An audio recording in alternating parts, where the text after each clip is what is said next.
আসসালামু আলাইকুম সম্মানিত মাছ চাষি ভাই ও বন্ধুগণ, ভিডিওতে দেখতে পাচ্ছেন হাইব্রিড জাতের মাগুর মাছের পোনা।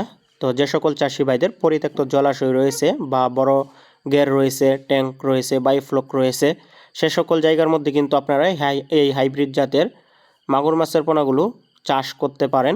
তো যে কোনো খাবারে অভ্যস্ত, বেশিরভাগ মানুষই চাষ করে। যাদের মুরগির ফার্ম রয়েছে, নিচে পুকুর থাকে, সে সকল পুকুরের মধ্যে কিন্তু বেশিরভাগ চাষ হয়ে থাকে।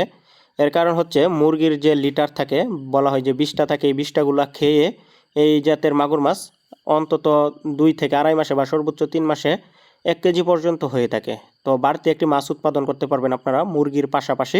তো এটি একটি লাভজনক চাষ। তো মুরগির চাষ প্লাস মুরগি পালন প্লাস হচ্ছে হাইব্রিড জাতের মাগুর মাছ নিচে পুকুরে চাষ। তো এটি একটি লাভজনক মাছ চাষ বলা হয়। তো সেজন্য যে সকল চাষি ভাইরা পোনা খুঁজতেছেন চাষের জন্য, তারা কিন্তু আমাদের কাছ থেকে পোনাগুলো নিতে পারেন। যে কোনো খাবারেই অভ্যস্ত এই হাইব্রিড জাতের মাগুর মাছগুলো। তো রোগ প্রতিরোধ ক্ষমতা অনেক বেশি। তো যে কোনো প্রতিকূল অবস্থাতেই টিকে থাকতে পারে, রোগ ভাইরাস নাই বললেই চলে।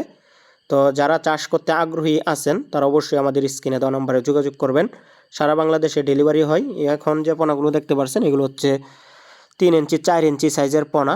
ভিডিওতে দেখতে পাচ্ছেন 3 ইঞ্চি 4 ইঞ্চি সাইজের পোনা। আমাদের কাছে 5 ইঞ্চি 6 ইঞ্চি সাইজের পোনাও কিন্তু আপনারা পেয়ে যাবেন, বা 2 ইঞ্চি 3 ইঞ্চি 4 ইঞ্চি এরকম সাইজের পোনা অ্যাভেলেবেল রয়েছে আমাদের কাছে। তো দেরি না করে কিন্তু অর্ডার করতে পারেন, আজই অর্ডার করতে পারেন, বা ডিসক্রিপশন বক্সে হোয়াটসঅ্যাপ নাম্বার রয়েছে, ইমো নাম্বার রয়েছে, আপনারা চাইলে ইমো নাম্বারে বা হোয়াটসঅ্যাপ নাম্বারে আমাদের সাথে অ্যাড হয়ে যোগাযোগ করতে পারেন। তো বাংলাদেশের 64 জেলাতেই এই মাছের পোনাগুলো ডেলিভারি দিয়ে থাকি। এর পাশাপাশি আমাদের কাছে 2026 সালের সকল প্রকার নতুন মাছের পোনা পেয়ে যাবেন। 2026 সালের নতুন প্রকার মাছের রেনু এবং পোনা আপনারা পেয়ে যাবেন। তো আগ্রহীগণ অবশ্যই আমাদের স্ক্রিনে দেওয়া নম্বরে কল করবেন। তো হাইব্রিড জাতের মাগুর পাশাপাশি আপনারা আমাদের কাছ থেকে সকল প্রকার মাছের পোনা কিন্তু ক্রয় করতে পারবেন। তো ভিডিওটি দেখার জন্য সকলকে অসংখ্য ধন্যবাদ।